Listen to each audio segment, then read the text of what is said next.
Hello, everyone. It's been a while, and welcome back. And thank you for chilling with us during intermission. I am your host, Chandler Edwards, And your co-host, Richie Fiodovic. and we are back with our third episode of intermission. So, we didn't just, but we just finished our show, 12 Angry Men. We hope you enjoyed it if you saw it, and it was a pretty interesting play. It was a black box type of play, and Here, real quick, Chandler, just come over here because it's coming up as like barely nothing on that mic. We'll just share this one. okay. What a shame, right? But yeah, we just did 12 Angry Men. Black Box, just like Clue was, brought back some fond and maybe not so fond memories from Clue. Yeah. It was. You got to feel my pain from Clue, having to be on stage during everything. I did have to sit on stage. If you were there, you probably did see me. I was in the back left corner of the stage, and we did sound from there, which is very interesting. I never did that before. It was really interesting having sound there, sitting right next to you guys, seeing the show the way you see it. But speaking of like challenging things, what do you think was the most challenging part of working on the show? Mostly setting up the actual everything. Setting up everything. Setting up like the seating area and whatnot. I would say getting those 12 chairs in that. Oh in the yeah, air. yeah. That was the hardest Forgot thing about that part. ever. Do you want to tell them how we did it, like the story? So yeah, because the story goes more than just how we did it. So originally, we had those chairs hanging on one of the flies that we have, and then we drilled it into the back wall to keep it secure, and so it wasn't leaning forward. But basically, initially we were like, you know what, we can probably all just pull the rope and we'll pull it up. So it comes down to me, Joey, who's been on the show, Trent, who we're gonna get on at some point, and Mr. Vacna himself, all pulling down. But initially it's just the three of us without Vacna, so he runs up, and we're making no progress, so he runs up and grabs the rope and is hanging from it. And it's still not budging. So what we ended up needing to do was have everyone else who was on crew that day lift up the chairs while we pulled, and we eventually got it up, but it had to have been at least 600 pounds probably. Yeah, it was scary watching. Good thing I wasn't a part of that. I was busy doing something else. But watching it was really scary. Yeah. Everyone was holding up those chairs. It was like really, really scary. But after we got those chairs up, everything kind of calmed down, and we got to do our actual jobs, like our roles.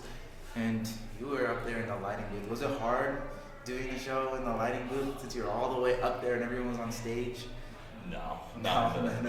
The one concern we had for a little bit was that we didn't know if they were going to be mic'd, because they weren't really mic'd for Clue. And in that case, it would be super difficult for James to call the cues. But they got mic'd up. We had all our lines for cues, and it went fine. And especially for me, since it's a pretty stagnant play, it's more a play for actors to really just cut away all the noise and just act and have that carry the show. But for tech people, it's whatever. That's probably one of the least interesting, tech-wise, probably the least interesting show I've ever done, especially coming off of The Outsiders, which was, I love doing that show, but we already talked about that. To be honest with you, I didn't even finish reading the entire script like I was supposed to. I was told, Chandler, you're supposed to read the entire script and then you're going to come back with any notes. I didn't read the script. And then I went, it was our first night of tech. I didn't even have the script out. I was just sitting there and watching the show because that's how little I had to do. Plays, I did say in the last podcast, plays were more stressful than the musical, but let me switch it up. Backtrack. The plays are more stressful from time constraints. The play, since the play you have such little time to set up. That's where the stress comes from. With the musical, yes, it's stressful because you have more stuff going on at once. It's like a big machine, you're working. Like there's lights going on with people for like the whiz flying in the air, and then the sound. You have to make sure every single component is working. And then I'm not catching any of that noise outside. I know. Sorry if you're hearing that noise. There's a practice or something, like warm-ups or something happening right outside the room. Yeah. But whatever. But yeah. Let's see. So I don't know if I asked this question before. I probably did in the first podcast, but I'm gonna ask it again.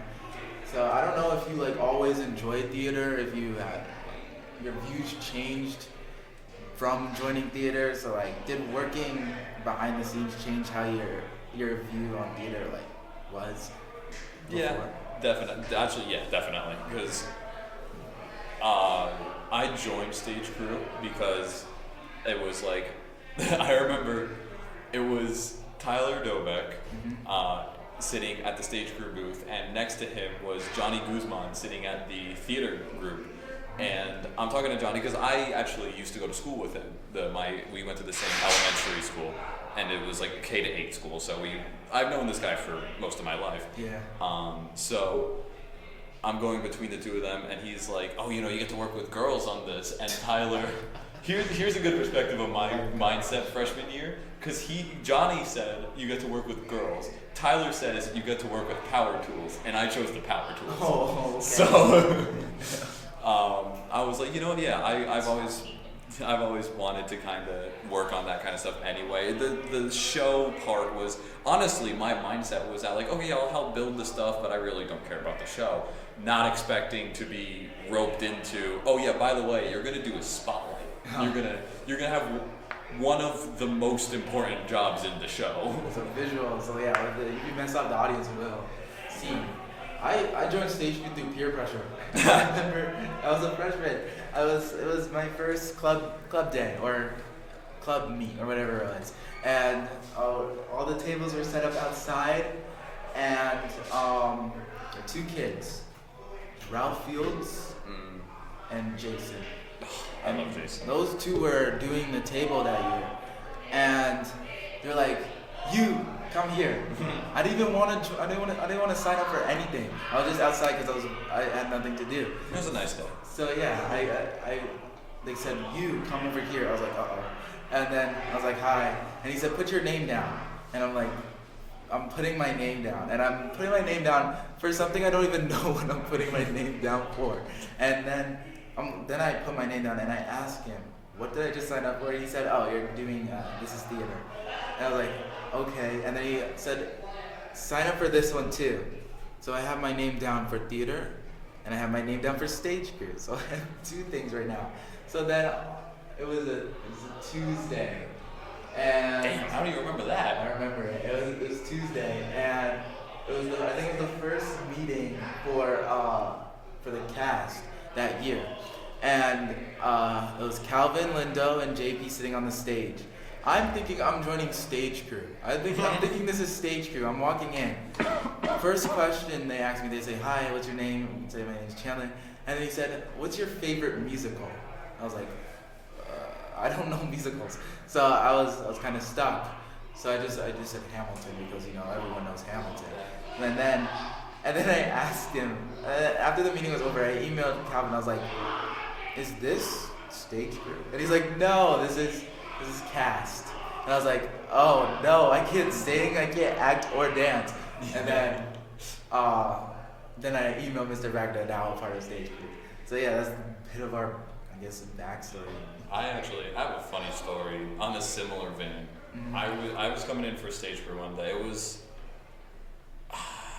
like a weekend or something. We were locking in for, actually I think it was shortly before Tech Week started for the Outsiders, and I had to come in on the weekend to do something or other. I don't remember. And I walk in on the cast with all the lights on the stage off, and they had like a toy lamp, like fire lamp, but it's a toy. It was a toy. It was like battery powered, but still, it was supposed to be like a fire lamp. What did they do? And they were like all quiet, and I think they were supposed to be doing something, but I felt like I had just walked in on a cult sacrifice. meeting. Yeah, what is going on? So I'm like, because I mean, mind you, it's, I don't know, noon. I just woke up maybe 2 hours ago. I wanted to be there, but I was like, I don't have the time, energy, patience, or anything for any of this. I don't care what's going on, because I'm also, like you said, I'm pretty sure I'm walking in on a sacrifice. So I see Calvin kind of walks in front, and they're all in character, so he gives me like a look, and I'm like, okay, you can cut the crap, dude. Like, I'm coming to you as a person, not as part of the show. And I said, you see Vagna? And he pointed towards the shop, and I was like, thanks. So I just went about my way, and I was like, don't know what I just came across, but that was not something I wanted to stick around for. Yeah. So, let's see. I do sound. Yep. You do lights. Yep. I would say that's probably the two biggest jobs that you could have in stage crew. Yeah. What if we switched? Do you think the show would go well? If we switched jobs, do you think we would do as good a job as the other person? It depends on if we're doing the fall show or the musical. Because musical, then you could get a monkey to do what I do, because all I do is press the button when James says go. Mm-hmm. Like, I don't design anything. We hire Mr. Moser with Silent G Productions. They do a great job every year. Yeah. But yeah, I just press the button. So you could definitely do that. I feel like once you kind of show me what I'm doing, I can figure out the sound effects, and it'll be more to, and especially like keeping track of whose mics are on and stuff. Yeah. Like, you have the experience with that, so you'll probably catch more stuff than I would, but I wouldn't ruin the show. Well, the thing with sound is it's basically your job with just a few extra steps. Like, you're pressing a button for the musical, it is programmed, so you are just pressing a button. But the thing is, the program doesn't set the levels. Yeah. So when you're doing the show for the Wiz, for Catch Me If You Can it did, but for the Wiz it didn't. But when you're doing a show, sometimes the actors are louder on days than sometimes they're quieter on some days. And if they're quieter on some days, I have the levels up. And then if they start screaming, then it's too loud, you have to have the levels down. So it's basically like best judgment, best guessing. Yeah. Do you think I could do the lights for the play? Yeah, I think it would take you more time to learn the light board than, like, I would learn the soundboard quicker than you would learn the light board. Probably. Because it's old. It's easy once you get a hang of it, but getting a hang of it can be a pain. Mm-hmm. Yeah, I mean, I think the hardest part of doing lights is kind of the more color theory type stuff when it comes to designing the LEDs. Yeah. But yeah, you probably figure it out. Mm-hmm. I have faith in you. Yeah, you could definitely do sound for the play. I did nothing. I did absolutely nothing. I ate more than I pressed any of the buttons. But let's see. Okay, let's do another prediction. Since we did the show, let's predict what the musical's gonna be. I think since we did a all-male cast, we are going for a female lead musical, and I'm thinking we're doing Mean Girls. I would, if we're going off predictions like that, I would agree, and also I would totally be psyched to do Mean Girls. Mean Girls would be so fun. Like, yeah. Yeah, you got, like, it's gonna be fun. It's like, it's gonna be like, the songs are good, the story is actually good. Like, I think it'll be a good, like, final show to send us off as seniors. I'm not ready for that, man. One more show. Yeah. But the other, this is a little bit less, a lot bit less realistic. But I think it'd be really, really funny if we did this, because they do have a script appropriate for high schools, and that'd be Heathers. Heathers. That would be. However, I think if we were to do Heathers, we should have done it at the latest last year, because tell me that Maddie Coburn and Amy Walsh wouldn't be perfect for Heather Chandler, not Chandler, but Heather, the red Heather and the yellow Heather. Yeah, they would kill that. And casting. oh, I'm forgetting her name, but she played Dorothy. Oh, Valentina. Valentina would probably do really well as Veronica. Perfect casting for Heather's last year. Yeah. Valentina's, she graduated? She graduated. Okay. Everyone's gone. But what I'm with Mr. Vacna and Mr. Perillo and Mr. Estrella, and we're all trying to manifest Beetlejuice. No. I want to do Beetlejuice. No. I would love to do Beetlejuice. I want to do a show that is grounded. I don't want to do any more magic shows. The magical stuff in The Wiz is going to be different than the magical stuff in Beetlejuice. Because The Wiz... how much work it's going to be to put on Beetlejuice? I don't care. That big snake. I don't care. It's such a big snake. Why do we want a big I don't care. Major Bowes Auditorium is actually going to allow us to have that big snake. I don't think we're going to... If Portanova wants it, then yeah. I can't. The flying alone was stressing me out, and I did nothing with the flying. And it stressed me out. Well, at least we had good people to be on that. Yeah. Shout out to Connor, shout out to Anthony, shout out to Tyson, shout out to the other Anthony. Those are... Lorenzo and Napolitano. Yeah. But... Beetlejuice. It'd be fun. But it would be a lot of work. It would be a lot of work, but it'd be so much fun. It'd be so... But, we also got to keep in mind our cast, who we have, who we're going to get. Who knows? I also don't know enough musicals to really... Yeah, I know all the popular ones. We had a lot of people, a lot of new people for The Wiz. There was like a whole new group. Yeah, that is true. There was a whole new group that came in for The Wiz. And, yeah, the show was good. It was a good show. It was a good. We did a good job with it. It was definitely a very enjoyable show. This is gonna sound like I'm contradicting what I said. I'm not a fan of the show, but I like how we did the show. Yeah. Like just reading the script, I remember being like, oh, this is kind of. I don't want to say it wasn't bad, but it's just kind of like, really? See, like the problem that I have with The Wiz is the story structure.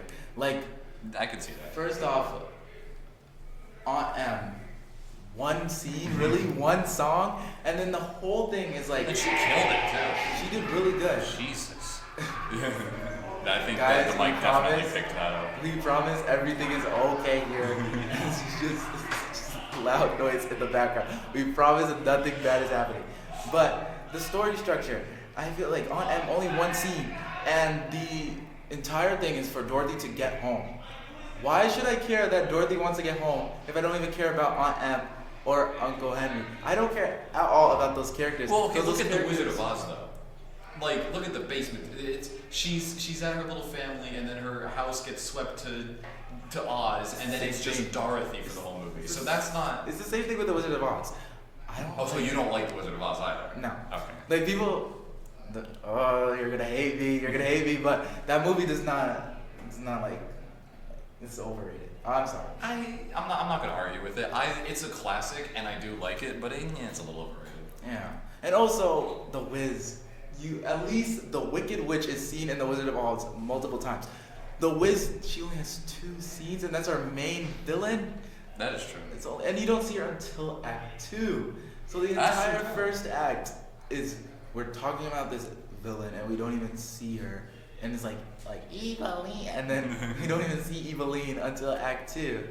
But I really the parts that I do like about the Wiz is Adapro's character, and I like.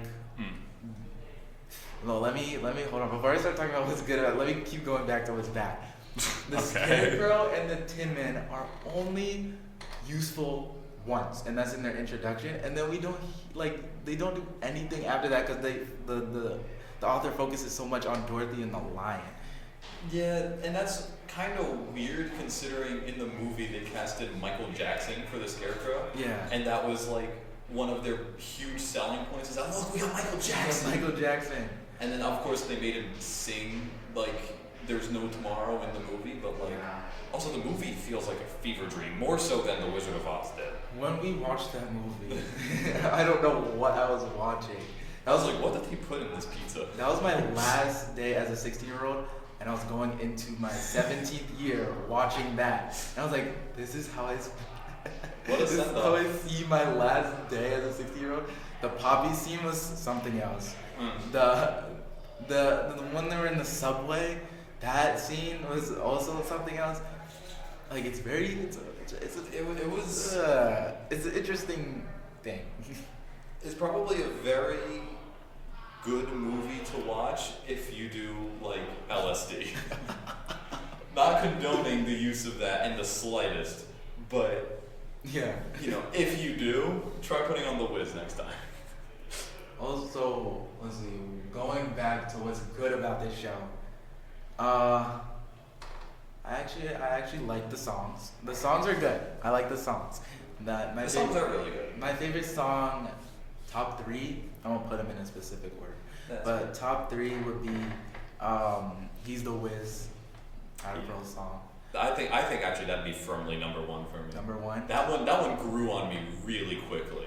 Yeah. Because James and I were like, even during Hell Week, sitting there with the board, because at that point he had just been like, all right, sit in the special chair and you get to use the real board. And I'm sitting there, I'm dancing in my little seat and everything. Yeah. I was afraid that the songs were gonna be good because Renzo and I got yelled at for Catch If You Can because we were singing too loud and the audience heard us, and I was like, oh. But yeah, He's the Wiz, number 1. Number 2, I'm gonna go with So You Wanted to Meet the Wizard. Yeah. That one. Ryan Lawrence killed that song. That was a really good song. And I had so much fun with that song because every time he laughed, I got to put like a vocal effect on him, and it would echo throughout the auditorium. So I'm like watching him to see when he's gonna laugh, and it was a fun song to do. That's the best song for the soundboard. And then my third favorite. This is gonna seem weird. Yeah, underrated. This is gonna seem weird, but it's the Emerald City Ballet. No, there's no lyrics. No, I like that too. It's just the music. It's really good. Yeah. It was a cool scene. It's like all this smoke and stuff. Everyone's in green. Everyone's dancing slowly. That whole scene also felt like a little bit of a trip though, and also felt a little unnecessary. But it was unnecessary, but it was cool. But I guess they're like introducing you to this grand, kingdom of Oz. Yeah. And my least favorite song. You're gonna hate me for this. If you're gonna say the friggin' Ease On Down the Road, I'm not gonna hate. No, it's not that one. Really? And I have a reason why this is my least favorite song, and it's A Brand New Day. So, the one where they're all dancing and singing Yellow. Oh, how could I forget that one? I have a funny story when you're done about that. That one made me so mad. And it's not even because of the song itself. I'm not annoyed with the melody and stuff like that. Yeah, it's whatever. But I had to manage 28 mics all at once, making sure no one is too loud and no one is and managing 28 mics, and then people had solos on top of that, so I had to make sure they're being heard over the other people, and oh no, and then I had to do that for every single night. I would you could ask Mr. Yaps, you could ask him. I would lock in so hard, I would stand up, lock in, and I'm like, okay, she melted, it's time to do this. And then, that one, I don't really get nervous during the shows. That's the only song that gets me nervous because I'm afraid I'm gonna mess up. And I'm afraid since there's so many mics on, you're gonna get feedback with that loud sound. So I'm a little scared about that, but nothing bad happened. Even in the recording, that was very scary because recording, if you mess up, it's there forever. But were you on headset for The Wiz? No. Okay. So and this was more James's bane than mine, but it was kind of mine by extension. But basically, during that sequence, I don't know if you noticed how many lighting changes there were, but it was like go, go, go, go, go, go. Oh my gosh. It was crazy, and then it kind of calmed down for a little bit, but it was kind of towards the end of the song, and then it was again a little bit, and then it was kind of back to normal. But it was, I remember when we first, so it was the day before this day that I'm about to say during Tech Week, and that was the last.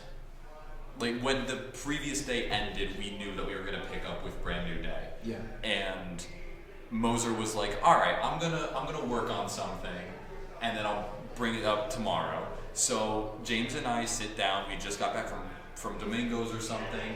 I had my monster. I was all right. We were like, "All right, get to this song," and Moser's like, "All right, ready?" And I'm like, "Yep." And he's just spamming go, and I'm like, Are we serious? And I look over at James, and James is just in.